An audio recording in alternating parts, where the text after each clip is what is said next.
Hoje, capítulo 4. Semana passada, no capítulo 3, nós estudamos, meditamos no importante assunto sobre o poder da língua, a necessidade da boa comunicação. Infelizmente, nesses dias de Covid-19, o principal inimigo nosso é um problema de comunicação. Então nós estamos vivendo essa crise da contradição das comunicações. Nós estamos vivendo essa crise da má comunicação.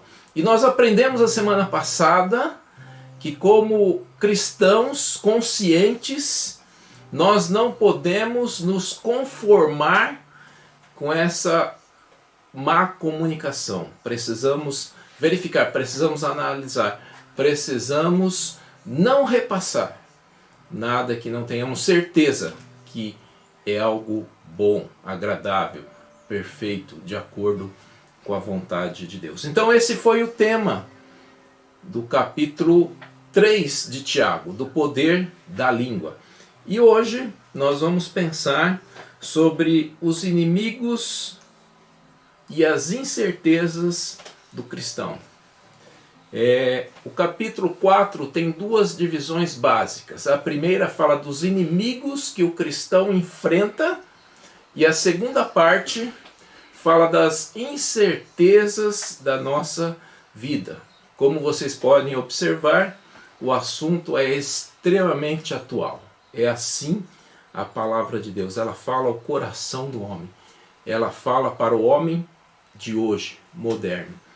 Então vamos ao texto bíblico, Tiago, capítulo 4. Eu estarei lendo todo o capítulo como tem sido o nosso costume.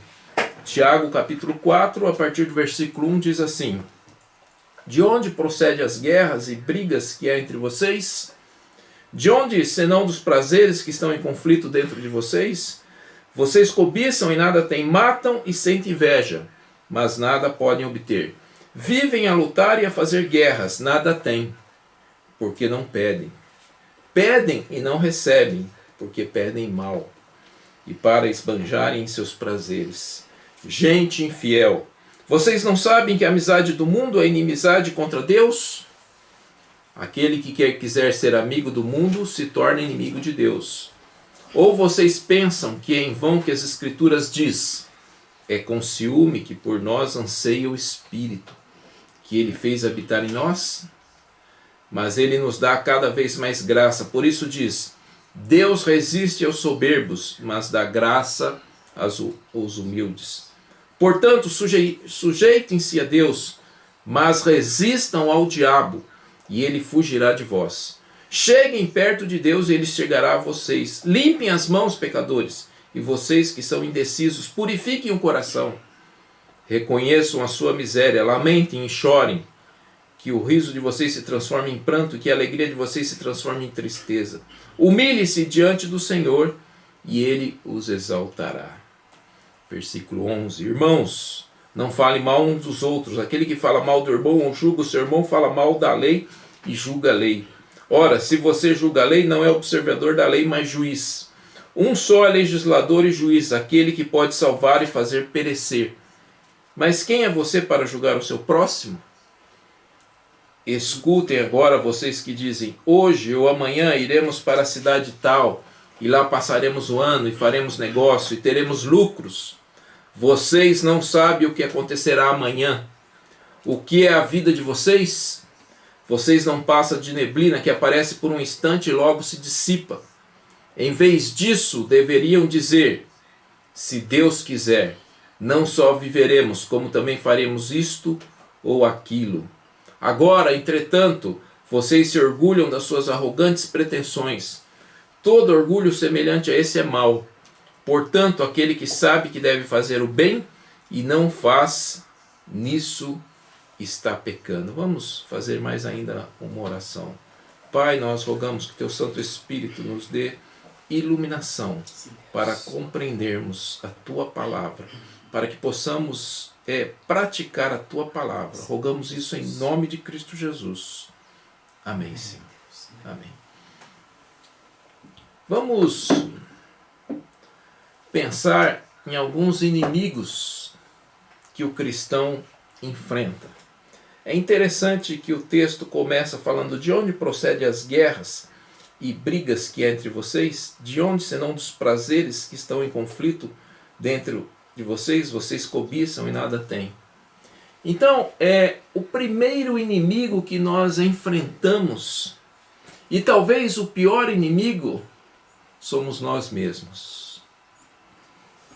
A cobiça e a inveja são forças muito fortes dentro de nós. E dessa cobiça e dessa inveja, o texto diz que geram as brigas, as guerras, as dissensões. É interessante que quando Deus não está governando o nosso coração, então a busca pelos prazeres é que dirige e controla a nossa vida. Tiago diz ainda que nós não temos porque nós não pedimos. Então as pessoas cobiçam aquilo que elas não têm. Elas cobiçam aquilo que elas querem ter. Elas têm inveja das pessoas que têm. E aí logo em seguida ele fala, vocês cobiçam e nada têm. Matam, sentem inveja, mas nada pode obter. Vivem a lutar e a fazer guerra, nada têm porque não pedem. Então há uma crise. E essa crise não é de um vírus. Essa crise é uma crise de oração. O que Tiago está dizendo é que nós não oramos. Nós não oramos o suficiente. Vamos pensar que ele estava se dirigindo aos crentes daquela época espalhados por toda a região do Império Romano. Então aqueles crentes que estavam em Jerusalém no Pentecoste e depois se espalharam, alguns voltaram depois do Pentecoste, outros foram embora devido à perseguição, mas eles estavam em várias regiões do mundo antigo, do Império Romano. E Tiago, se dirigindo a todos esses, ele diz, vocês não têm porque vocês não oram. Então, mais do que uma crise de saúde, uma crise do Covid-19, nós temos uma crise de oração. E muitas vezes nós não temos uma vida de acordo com a vontade de Deus, porque nós não oramos. E ele fala de um segundo problema ainda. O segundo problema é que muitas vezes nossas orações são feitas sim, mas são orações egoístas, individualistas, materialistas. Nós oramos apenas pensando no nosso próprio umbigo. E aí ele fala, vocês não oram, quando vocês oram, vocês são egoístas nas suas orações, por isso que vocês não recebem. Então, o primeiro inimigo do cristão é ele mesmo. E nós estamos verificando que esse inimigo tem produzido muitas vezes crentes que são cobiçosos, materialistas, individualistas. Mas qual seria a solução para esse problema? Orar. Uma atitude de humildade. Orar e buscar a Deus. Nós estamos nesse tempo que estamos vivendo de crise, uma nova oportunidade. E essa nova oportunidade é se criar novos hábitos. E um novo hábito que devemos criar para aqueles que não têm é da oração. Então que quando chegarmos no final dessa crise, que esperamos que seja rápido, seja próximo, que nós tenhamos adquirido o hábito da oração. Mas não uma oração individualista, uma oração materialista, uma oração que pensa só em si mesmo. mas uma oração que busca a comunhão com Deus, a amizade com Deus, o contato com Deus, a oração intercessória, a oração de relacionamento. Então, o primeiro inimigo do cristão é ele mesmo. E nós podemos vencer isso quando humildemente nós buscamos a Deus em oração. Olha o que diz o Salmo 37:4. Agrade-se do Senhor, e Ele satisfará os desejos do seu coração. Podemos ter tudo o que precisamos, sim, quando buscamos a Deus de oração. E ainda mais, quando estamos deleitados no Senhor, quando estamos satisfeitos com o Senhor. Salmo 37:4 diz que o Senhor satisfará também muitos dos desejos do nosso coração que não sejam egoístas. Então vale a pena ter uma vida de comunhão, de busca, de oração. O segundo inimigo apontado por Tiago no capítulo 4, versículo 4 também, diz assim: gente fiel, vocês não sabem que a amizade do mundo é inimizade contra Deus? Aquele, pois, que quiser ser amigo do mundo se torna inimigo de Deus. Primeiro, vamos definir o que é mundo.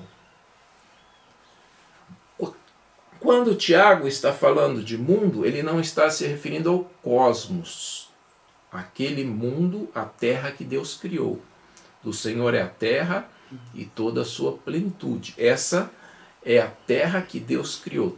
Essa terra pertence ao Senhor. Ele criou a terra, então cosmos. Mas quando Tiago fala de mundo, ele está se referindo ao pecado da humanidade. Ao pecado da humanidade que gerou um conjunto de ideias, uma filosofia, um conjunto de valores que são contrários a Deus. Então, o mundo que Tiago está se referindo é os valores que são contrários a Deus, a filosofia que é contrária a Deus, ou seja, o pecado. Então, Tiago, quando fala de mundo, não fala do cosmos, aquilo que Deus criou, a terra, daqueles que habitam na terra, mas ele está falando do homem decaído, o homem que se afastou de Deus, e o homem que se afastou de Deus e criou um conjunto de valores contrários a Deus. E aí ele fala: gente fiel, vocês não sabem que a amizade do mundo é inimizade contra Deus?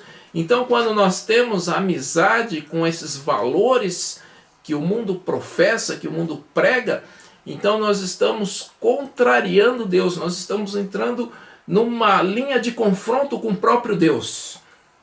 E o texto diz gente fiel. Na tradução literal diz gente adúltera. É bem pesado essa palavra de Tiago. Ou seja, nós que tínhamos uma fidelidade com Deus, porque a relação conjugal expressa, é um símbolo em todas as escrituras da nossa relação com Deus. Então nós temos uma relação do tipo conjugal que requer fidelidade. E Tiago diz gente infiel. Então nós temos sido infiéis a Deus quando nós temos uma amizade com o mundo, ou seja, quando nós temos uma amizade com os conceitos, com o conjunto de ética, com os valores do mundo que são contrários aos valores de Deus. Então isso nos chama a atenção. O segundo, então, inimigo do cristão é o mundo com seus valores, com sua ética, com a sua filosofia e com seu pecado. E a advertência de Tiago: aquele, pois, que quiser ser amigo do mundo, se torna inimigo de Deus. Ou vocês pensam que é em vão que a Escritura diz: é com ciúme que nos anseia o Espírito. Ou seja, o Espírito, Deus tem ciúmes do seu povo. Você já pensou nisso? Quando nós estamos enamorados com o mundo, quando nós estamos flertando com o mundo, quando nós estamos seduzidos pelo mundo, Deus tem ciúmes disso, porque nós estamos sendo infiéis a Ele. Então, nesse relacionamento com Deus, Deus requer de nós a fidelidade. Então, como vencemos o mundo? Com humildade, é verdade, mas sendo fiéis a Deus, sendo fiéis à sua palavra. E não nos enamorando com os valores, com os conceitos, com o pecado do mundo. Essa é a segundo inimigo. O terceiro inimigo está lá no versículo 7, que diz assim: portanto, sujeitem-se a Deus, mas resistam ao diabo, e ele fugirá de vós. Nessa modernidade que nós vivemos, o homem baniu o diabo. O homem colocou Satanás como uma figura mitológica, uma figura dos contos. Evidentemente que o inimigo ficou bastante contente com essa atitude, porque assim ele pode atuar livremente. No entanto, é inegável a atuação de Satanás. A Bíblia nos mostra com clareza e afirma a sua existência e a sua atuação. Então, como que nós podemos vencer esse inimigo que é real? Tiago diz: sujeite-se a Deus, mas resistem ao diabo. Então, duas coisas: sujeição a Deus, sujeição à vontade de Deus, ao querer de Deus, e resistência. Precisamos resistir ao diabo. Mas como nós podemos resistir ao diabo? Será que seria apenas com palavras mágicas? Não. É bem verdade que quando uma situação está dominada pelo inimigo, precisamos, sim, em nome de Jesus, mandá-lo embora. Mas nós vencemos no dia a dia o inimigo Satanás com as armas que Deus nos concede. Olha o que diz Efésios 6,12. Porque a nossa luta não é contra o sangue e a carne, mas contra os principados e as potestades, contra os dominadores deste mundo tenebroso. Deus nos deu algumas armas de resistência, e no texto de Efésios fala que são verdade, justiça, o evangelho, a fé, a salvação, a atuação do Espírito Santo. Então nós resistimos a Satanás com um conjunto de medidas que são medidas básicas da vida do cristão. O capacete da salvação, a certeza que nós temos que somos salvos, que pertencemos a Deus. O Espírito Santo atuando na nossa vida, que o apóstolo Paulo chama de espada. A fé, o escudo da fé. A fé em Deus, a confiança em Deus, que nos livra do medo do que vai acontecer, das incertezas. Então essas são as armas da nossa milícia, da nossa luta contra o inimigo. E nós precisamos lançar mão dela. E nós temos essas armas à nossa disposição. E elas devem ser usadas, e são usadas diariamente. E se nós não temos fé, se o Espírito Santo não habita no nosso coração, se nós não buscamos a Deus em oração, se nós não estamos obedecendo a sua palavra, então estamos vulneráveis ao ataque do inimigo Satanás. Mas Tiago nos diz: resistam e ele fugirá de vós. Então a palavra é resistência, perseverança. Então são essas os três inimigos do cristão. É ele mesmo, nós poderíamos até chamar de carne, como alguns autores têm chamado. O outro inimigo do cristão é o sistema de valores do mundo, o mundo. E o terceiro inimigo é o inimigo Satanás, é o diabo Satanás, que atua contra o cristão.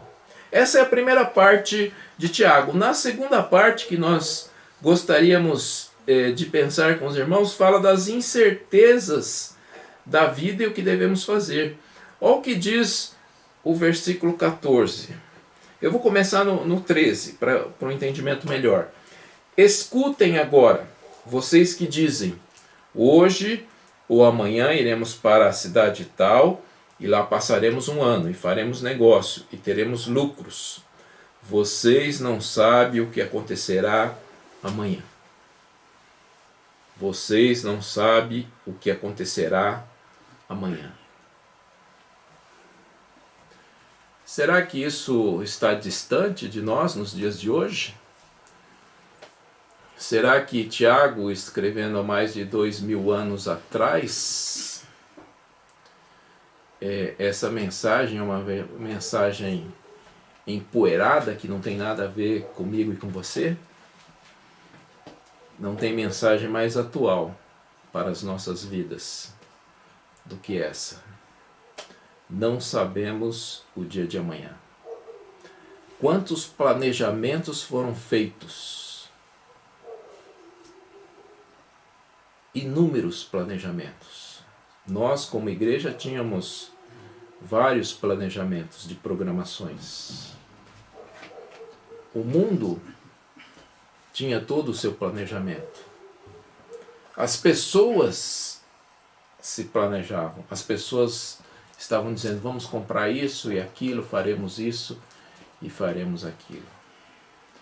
Mas esse dia de amanhã trouxe um vírus que quebrou qualquer tipo de planejamento, mostrando como é atual a palavra de Deus. Escutem agora vocês que dizem, hoje ou amanhã iremos para tal cidade, lá passaremos um ano e faremos negócio e teremos lucros. Vocês não sabem o que acontecerá amanhã. Não sabemos o que vai acontecer amanhã. Isso muitas vezes traz arrogância para aqueles que acham que vão fazer isso e aquilo e ganharemos e lucraremos e ficaremos ricos, etc. Mas aquele que serve ao Senhor, aquele que busca ao Senhor, deve ter humildade para reconhecer que não sabemos o que vai acontecer amanhã. E quando planejamos as coisas fora da vontade de Deus, quando fazemos planejamento e não colocamos Deus nesse planejamento, Tiago fala que isso é uma arrogância, é uma soberba, é uma pretensão, pretensiosos, ele diz. Diz, todo orgulho semelhante a esse é mau. Vocês se orgulham das suas arrogantes pretensões, são palavras de Tiago. Ou seja, diante das incertezas da vida, precisamos saber que não sabemos qual o dia de amanhã. E assim reconhecermos a nossa fragilidade, vulnerabilidade, as nossas limitações. Precisamos reconhecer isso. Porque, como diz Tiago também, no versículo 14, a vida é passageira. O que é a vida de vocês? Uma pergunta. Versículo 14. Vocês não passam de neblina que aparece por um instante e logo se dissipa. Uma neblina, um instante. Salmo 99 diz, um breve pensamento. E quando nós começamos a pensar sobre isso, nós vamos verificar que não há nenhum sentido na luta do ser humano, na guerra do ser humano, pela busca incessante pelos bens materiais. Porque nós somos uma neblina, nós somos como um estalo, nós somos como um breve pensamento. Salmo 90:10 diz, os dias de nossa vida sobem a 70 anos, ou em havendo vigor a 80. Neste caso, o melhor deles é canseira e enfado, porque tudo passa rapidamente e nós voamos. A vida é passageira. Primeiro, não sabemos o dia de amanhã. Segundo, a vida é passageira. Terceiro, a nossa vida deve estar no centro da vontade de Deus. A nossa vida deve estar no centro da vontade de Deus. Olha o que diz o versículo 15. Em vez disso, deveriam dizer: se Deus quiser, não só viveremos, como também faremos isto ou aquilo. Planejar sem Deus é estupidez. Planejar sem Deus é arrogância. Porque nós não sabemos o dia de amanhã. A nossa vida é passageira. Todo o nosso planejamento, toda a nossa pretensão precisa estar de acordo com a vontade de Deus. Deve ser feita buscando humildemente a Deus.